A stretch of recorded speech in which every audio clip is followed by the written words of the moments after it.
నేడు జగద్గురు ప్రముఖ సంఘ సంస్కర్త సిద్ధపురుషుడు నాథ సాంప్రదాయానికి నటి చెందిన వ్యక్తి శైవాన్ని ప్రచారం చేసినటువంటివి ప్రముఖ వ్యక్తి అయినటువంటి జగద్గురు రేవణ సిద్ధేశ్వరుల యొక్క జయంతి.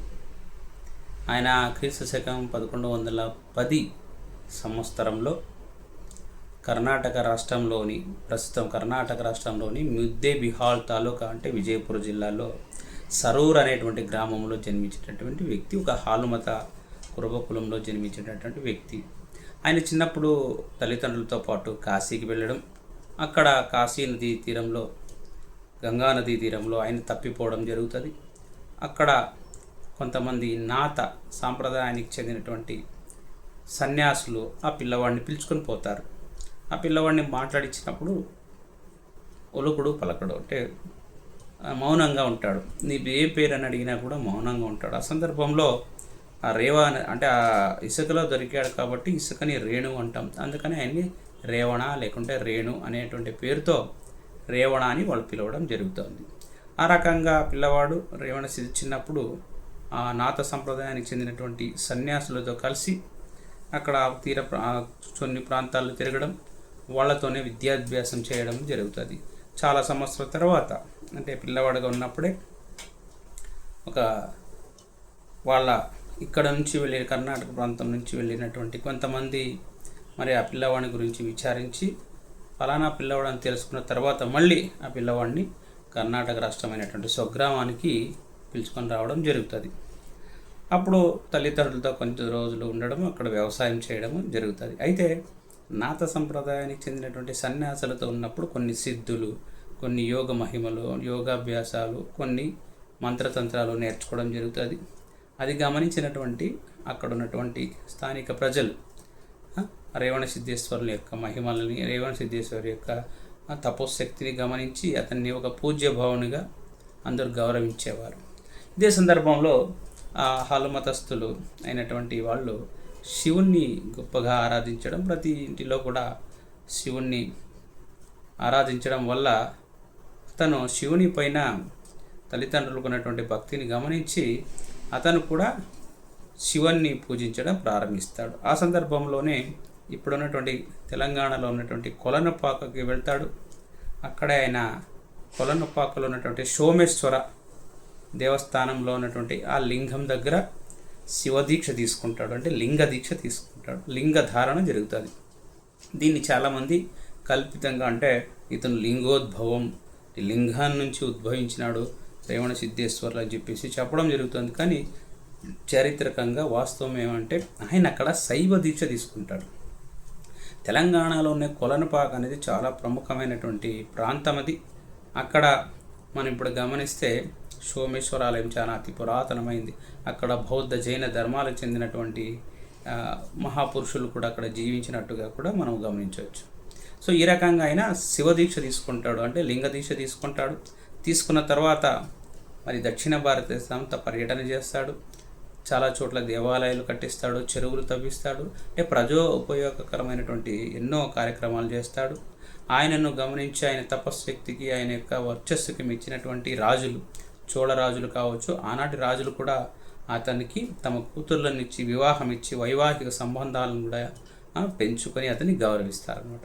ఈ రకంగా దక్షిణ భారతదేశంలో అంతా కూడా ఆయన తిరుగుతూ అన్ని చోట్ల కూడా శివాలయాలు, లింగ ప్రతిష్టాపనలు చేస్తూ వెళ్తాడు. తర్వాత ఆయన ఆనాడు ఉన్నటువంటి సమాజంలో ఉన్నటువంటి అస్పృశ్యత, అంటరానితనాన్ని గమనిస్తాడు. ఆ సందర్భంలోనే ఆయన అల్లమప్రభు శూన్యపీఠాన్ని అధిరోహించినటువంటి అల్లమప్రభు కర్ణాటకలో బసవేశ్వరునితో పాటు సమకాలీనుడైనటువంటి అల్లమప్రభు ఒకసారి రేవణ సిద్ధేశ్వరుని ఆహ్వానిస్తాడు తన కూడల సంగమానికి. అక్కడి నుంచి రేవణ సిద్ధేశ్వరులు కూడా ఆహ్వానాన్ని మన్నించి కూడల సంగమానికి కూడా వెళ్ళి బసవేశ్వరుతో పాటు కొన్ని రోజులు అక్కడ ఉండి లింగాయత ధర్మంలో ఆయన కూడా, అంటే స్థాపించేదానికి లింగాయత ధర్మం, ఆయన కూడా ఒక ప్రముఖుడుగా ఉంటాడనమాట. ఆ రకంగా ఆయన అల్లమ ప్రభు, అక్క మహాదేవి, బసవేశ్వరుడు, దాంతోపాటు ఆయన సిద్ధరామ హాలుమతానికి చెందినటువంటి ఒక సిద్ధరామ వచన పురుషుడు. ఆయన యొక్క శిష్యరికం, అంటే ఆయనకు కూడా ఆయన శిష్యునిగా స్వీకరించి అతనికి కూడా శైవ దీక్ష ఇస్తాడనమాట సిద్ధరామకి. సో ఈ రకంగా ఆయన ప్రముఖుడుగా వెలుగొందుతాడు.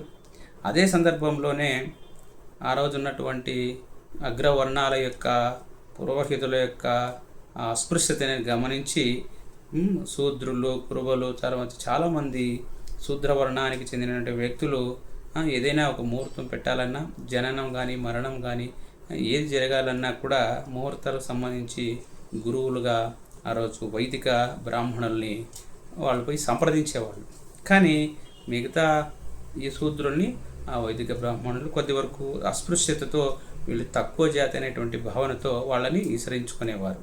అంటే ప్రతిదానికి వీళ్ళు ఆ పండితులపైన ఆధారపడడం గమనించినటువంటి మన రేవణ సిద్ధేశ్వర్లు ఇది సరి కాదు, మనం కూడా ఆత్మగౌరవంతో బతకాలి, ఎవరి దగ్గరికి వెళ్ళాల్సిన అవసరం లేదని చెప్పేసి ఆయన ఏం చేస్తాడంటే అతనే కొంతమందిని శిష్యరికాలుగా స్వీకరించి వాళ్ళందరికీ కూడా శైవ దీక్ష ఇచ్చి వాళ్ళకి మంత్రాలు, తర్వాత జ్యోతిష్యం లాంటివన్నీ కూడా నేర్పిస్తాడనమాట. ఈ రకంగా కేవలము మామూలు శూద్రులుగా ఉన్నటువంటి కొంతమందిని, అంటే ఆ రోజుల్లో పూజారులుగా అన్ని దేవస్థానాల్లో కూడా దాదాపుగా బ్రాహ్మణులే ఉండేవారు. దీన్ని గమనించినటువంటి రేవణ సిద్ధేశ్వర్లు వీళ్ళందరినీ కలిపి ఒక పూజారి వర్గంగా తయారు చేయాలి. ఎవరైనా కానీ మన శూద్రుల్లో ఉన్నటువంటి పురోహితుల్ని సంప్రదించాలనే ఉద్దేశంతోనే హాలు మతానికి సంబంధించినటువంటి కొంతమందిని దగ్గరికి తీసుకొని బాగా తెలివైన వాళ్ళకి విద్యాబుద్ధులు నేర్పించి, మంత్రతంత్రాలు నేర్పించి వాళ్ళని పూజారులుగా నియమిస్తాడు. ఆ పూజారి వ్యవస్థనే ఒడయార్లు అంటారు. ఈరోజు తెలంగాణ, ఆంధ్ర, తమిళనాడు, కర్ణాటకలో ఈ ఒడయార్ వ్యవస్థ ఉంది. అయితే వీళ్ళని శూద్రులు సక్రమంగా వినియోగించుకోవడం లేదనమాట. ఈ రకంగా ఆ రోజుల్లో వైదిక మతం పైన, వైదిక బ్రాహ్మణత్వం పైన తిరుగుబాటు చేసినటువంటి వ్యక్తి రేవణ సిద్ధేశ్వర్లు అని చెప్పొచ్చు. ఆయన ఒడయార్ వ్యవస్థను స్థాపించి శూద్రులందరూ కూడా శూద్రులైనటువంటి కులానికి చెందిన ఒడయార్ల దగ్గరికి వెళ్ళే ఏర్పాటు చేస్తాడు. అదే రకంగా మిగతా కులాలు కూడా, మిగతా శూద్ర కులాలకి మాల, మాదిగ, ఈడిగ, గాండ్ల, కంసాలి, వడ్డెర్లు, తర్వాత కమ్మ ఇలాంటి వాళ్ళందరికీ కూడా ఒక ఆత్మస్థైర్యాన్ని, వాళ్ళలో కూడా పూజా అర్హత ఉన్న వాళ్ళని తీసుకొని వాళ్ళని కూడా గుర్తించి వీళ్ళందరినీ కొలనుపాకలో, తెలంగాణలో ఉన్నటువంటి కొలనుపాకలో పిలుచుకువెళ్ళి వీళ్ళందరికీ కూడా ఒక్కొక్క కులానికి ఒక మఠాన్ని స్థాపించాడు. ఆ రకంగా ఆయన 18 మఠాలు స్థాపిస్తాడు కొలనుపాకలో. ఇప్పుడు కూడా ఆ మఠాలు ఉన్నాయి, చూడొచ్చు అనమాట. అంటే అన్ని కులాల వారిని కూడా పూజారులుగా నియమిస్తాడు. వాళ్ళ కులానికి చెందినటువంటి ఒక మఠాన్ని స్థాపించాడు. ఆ మఠానికి వాళ్ళే పెద్దలుగా ఉంటారు.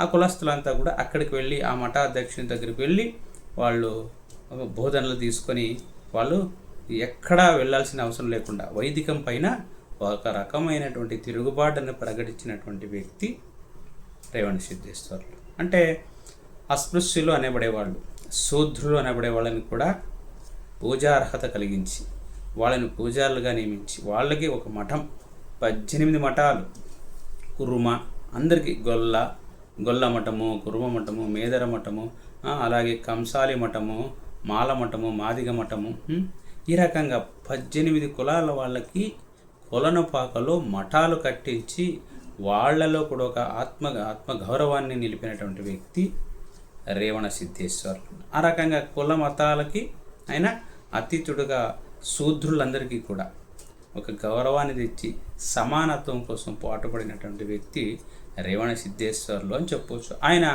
ఈ రకంగా దక్షిణ భారతదేశంతో ఎక్కువగా తిరిగి అన్ని చోట్ల రేవణ సిద్ధేశ్వర, అంటే ఇప్పటికీ కూడా కొండల్లో రేవణ సిద్ధేశ్వర కొండ అనేటువంటి పేర్లు ప్రముఖంగా ఉంటాయి. ఈ రకంగా అన్ని చోట్ల శివాలయాల్ని, శివలింగాలను స్థాపిస్తాడు. 1,000,000 లింగాలను స్థాపించినట్టుగా కూడా చరిత్రలో మనం చూడొచ్చు అనమాట.